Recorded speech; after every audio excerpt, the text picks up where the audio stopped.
કે એ પુરુષ મોટો થયો ને, ગોકર્ણ મહારાજથી મોટો જ હતો ઘરમાં, અને મોટો થતા 5 કન્યાની સાથે એના લગ્ન થઈ જાય છે.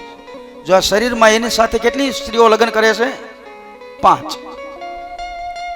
ધંધુકારીની સાથે જે દિવ્ય સુખનું ચિંતન કરવા વાળો, કામ સુખનું ચિંતન કરવા વાળો આ શરીરમાં એક પુરુષ છે, અને આ શરીરમાં જેના લગ્ન 5 કન્યાઓની સાથે થયા છે. એમાં પહેલી કન્યાનું નામ છે શબ્દ,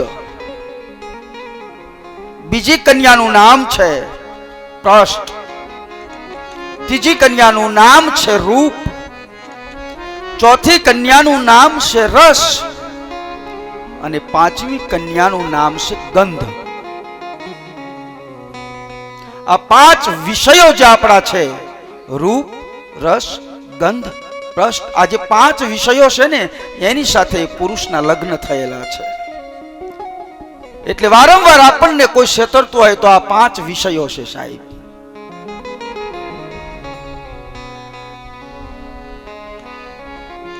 આ 5 વિષયો આ જીવને બાંધીને રાખે છે. કેવો બાંધીને રાખે છે? તો જેમ જેમ ધંધુકારી મોટો થતો જાય છે ને, એમ શમશાનમાં જમવાનું કરે છે. જે મળદું હોય એની ઉપર જે એનો ભાગ મૂકેલો હોય એ પણ ખાવામાં એને ડર લાગતો નથી.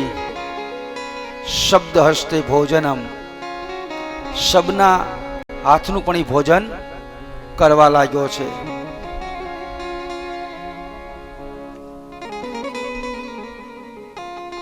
જેના હાથે ક્યારેય ભગવાનની સેવા ન થઈ હોય એને ધંધુકારી કહેવાય સાહેબ. જેને ક્યારેય જીવનમાં પરોપકાર ન કર્યો હોય એને ધંધુકારી કહેવાય.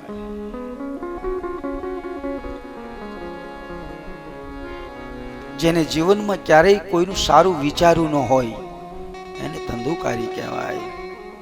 જે કોઈના રૂપને આસક્ત બને છે એને ધંધુકારી કહેવાય. કોઈના શબ્દની ઉપર આસક્ત બને છે તો એને ધંધુકારી કહેવાય. તમે જો આનેથી થાય શું? એક પતંગિયું હોય ને, પતંગિયું, એ પતંગિયું તમે અગ્નિ પ્રગટ કરો ને તો એ પ્રકાશમાં પતંગિયું મરી જશે. કારણ કે એની પાસે જ્ઞાન નથી કે આ પ્રકાશ જોઈ અને એને મોહિત થાય છે. પ્રકાશ જોઈ અને એને મોહિત થાય છે એટલે એનું મૃત્યુ થાય છે. એટલે જેના રૂપને જોઈને તમે મોહિત થાવ ને એમાં તમારું મરણ નિશ્ચિત છે. મરણનો અર્થ થાય તમારું દુઃખ નિશ્ચિત છે. પછી ભમરો હોય, આ બધા પાસે જ્ઞાન લેવા જેવું છે. ભાઈ હાવ એમ નથી. ભમરો મોહિત છે ને થાય ગુલાબના ફૂલને. ગુલાબનું ફૂલ સવારમાં આમ ખીલે એટલે ઊંધા માથે ભમરો એની માથે બેસી જાય આમ. પછી એનો ગુલાબનો રસ પીધા જ કરે, પીધા જ કરે, પીધા જ કરે. પણ એ ભમરાને પછી રસના વિષયોની એટલો એને આનંદ હોય છે રસના વિષયનો, એને ખબર નથી રહેતી. હાંજ પડતા ઓલું કમળ ભેગું થઈ જાય ને ભમરો મરી જાય, ફૂલ ભેગું થઈ જાય ને ઓલાનું મૃત્યુ થઈ જાય. કારણ કે એ રસમાં એટલો બધો તનમન બની જાય છે પછી એને ભાન નથી રહેતું કે અહીંથી ઉડી જવાય. એમ આપણે આપણા વિષયોમાં એટલા બધા તનમન થઈ જઈએ છીએ સાહેબ, આપણને ખબર જ નથી રહેતી. આખી જગતને ખબર હોય છતાં આપણે આંધળા હોય કે મારે પાછો વળવાનો સમય આવી ગયો છે, હવે મારા જીવનમાં હું કંઈક ફેરફાર કરું.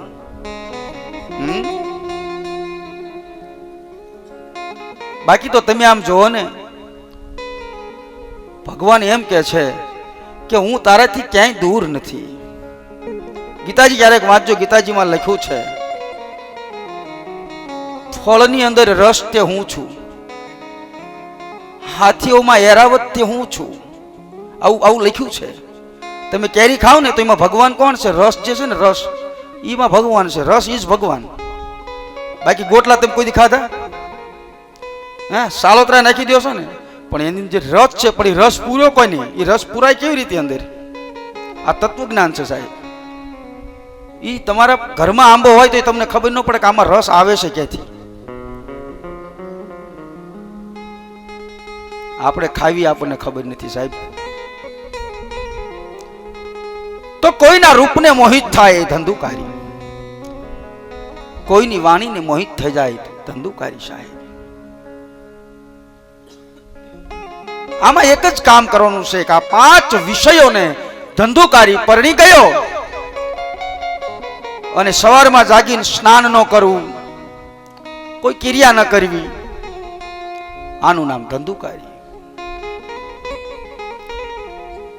અને આમે કામી પુરુષ બહુ હોય ને એને સ્નાનની બહુ તકલીફ હોય સાહેબ. એની એક ઓળખ છે, કામી પુરુષ, વિકારી પુરુષને હવારમાં તમે નાવાનું કરીને મજા ન આવે, નો નાય. પણ જે હરિનો જન હોય ને સાહેબ, એ તો જ્યાં સુધી સ્નાન ન કરે ને ત્યાં સુધી એને મજા ન આવે. માત્ર શરીર શુદ્ધિ માટે સ્નાન નથી સાહેબ. અને શરીર શુદ્ધિ માટે જો સ્નાન હોત ને તો અહીંથી હરિદ્વાર સુધી આપણે ન લાંબા થતા હોત. કઈક હશે આમાં, હશે ને કઈક. એ તો પાછું તમને કેવું ભૂલી ગયો હું 5 તારીખે હરિદ્વાર જવાનો છું કથા કરવા. 5 આમ એક જણાના 7,000 રૂપિયા છે, પાછું મફત નથી. હા, હું તાકો છો. હા, એક જણાના 7,000 રૂપિયા રાખ્યા છે ને 5 એટલે 5મા મહિનાની 5 તારીખે હરિદ્વારમાં શ્રીમદ ભાગવત કથાનું એક આયોજન છે. એટલે જેમાં તમારે કોઈને આવવું હોય તો અમારે રણજીતગઢ સુખાભાઈ છે અહીંયા, હેન્ડલિંગી કરવાના છે હળવદ તાલુકાનું. એટલે એમની પાસે તમે નામ લખાઈ દેજો જેને આવવું હોય. અને ન આવવું હોય તો કાંઈ નહીં. હા, આ તો એમ થાય કે જવું છે, પછી અહીંયા મજા તો આની આ જ છે બાપ.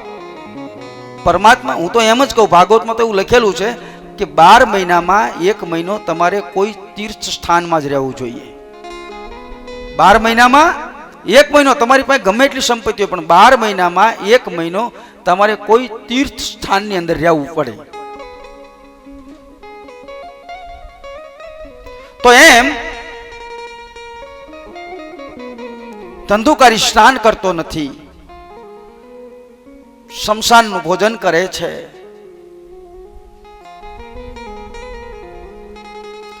મરદાના હાથ એટલે મરદું કે રાંધીને ખવડાવે નહીં, પણ જેના હાથે જીવનમાં કોઈ દી પુરુષાર્થ ન થયો હોય, પરોપકાર ન થયો હોય, એ માણસ મરદા કહેવાય. મરદા જેવાય એના હાથ. જેના હાથમાં કોઈ દી પુણ્ય દાન જ ન થયો હોય એનું મરદું જ કહેવાય ને, તો બીજું શું કહેવાય? અહીં આવડી મોટી કથા હાલે છે અને તમે અહીં વાસીન ન ઉટકી શકો અથવા અહીં હંજવારી ન કાઢી શકો, તે હાથને શું કહેવાય? એવું કંઈક બોલું આવતું ને, એક આપણે બાપુ બહુ ગાતા, હાથ આપ્યા છે તને, પગ આપ્યા છે તને, કાન આપ્યા છે તને, કોકની નીંદે સાંભળવા. હા, એવું આવે છે, સાંભળી લેજો તમે. હા, તો આવા માણસો, આવા લોકોના હાથે તમે જમો કે જેને કોઈ દિવસ પુરુષાર્થ નથી કર્યું, જેને કોઈ દિવસ પરોપકારનું કામ નથી કર્યું, એ મરદા સમાન છે.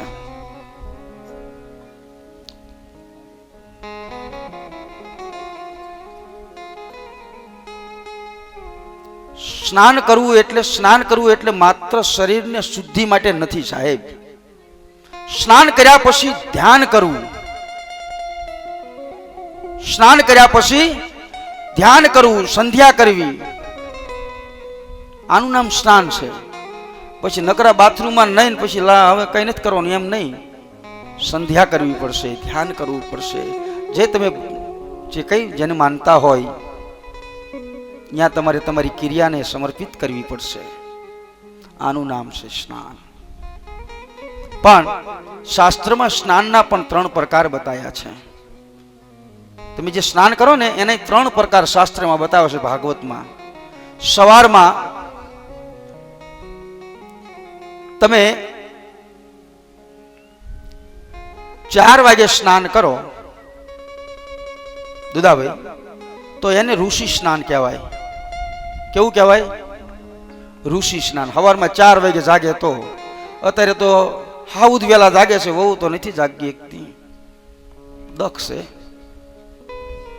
પણ 4 વાગે જે જાગે એને ઋષિ સ્નાન કહેવાય. 4 વાગે નહીં લે એને, બરાબર? 4 વાગ્યાથી 6 વાગ્યા પછી જે નાય, 6 વાગ્યા પછી જે નાય એને મનુષ્ય એટલે સાધારણ સ્નાન બોલવામાં આવે છે. એ તમારા તનની શુદ્ધિની માટે સ્નાન બોલવામાં આવે છે, મનુષ્ય સ્નાન. અને 6 વાગ્યા પછી જે જીવ નાય એને રાક્ષસી સ્નાન બોલવામાં આવે છે. કારણ ઋષિમુનિ સવારમાં 4 વાગે સ્નાન કરે, એટલે સવારે 4 વાગે ગંગાજીને એ જગાડે ઋષિમુનિ, માં હું તારો બાળક છું, માં હું સ્નાન કરવા આવ્યો છું. એટલે માં ગંગાને જગાડી અને પછી માં ગંગાને એમ કહે કે માં તમે થોડા દૂર થાવ તો હું સ્નાન કરી લઉં. માં જાગી ગયા પછી ઋષિમુનિ સ્નાન કરે છે.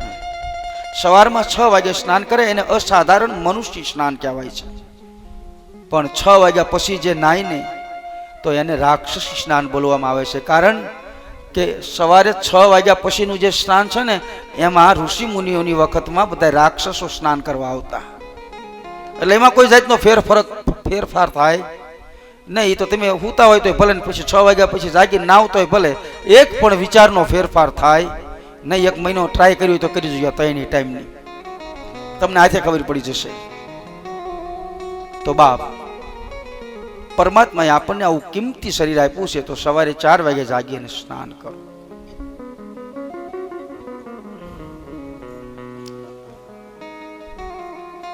કારણ સૂર્ય એ બુદ્ધિનો માલિક છે. જે સૂર્ય છે ને એ આપણી બુદ્ધિનો માલિક છે સાહેબ, એ બુદ્ધિનો દેવ છે. એટલે સ્નાન કર્યા પછી જો તમે સંધ્યા કરો, અને સંધ્યા કરો એટલે તમારી બુદ્ધિ તેજ બની જશે. તમે એમ ઘણી વખત તમે કોઈને એમ કહો ને કે મને યાદ નથી રહેતું, યાદ એટલે નથી રહેતું કે તમે સવારમાં 4 વાગે સ્નાન કરી અને સંધ્યા પૂજા જે તમે કરતા હોય એ કરો ને, એટલે તમારી બુદ્ધિ એકદમ તેજ બની જશે.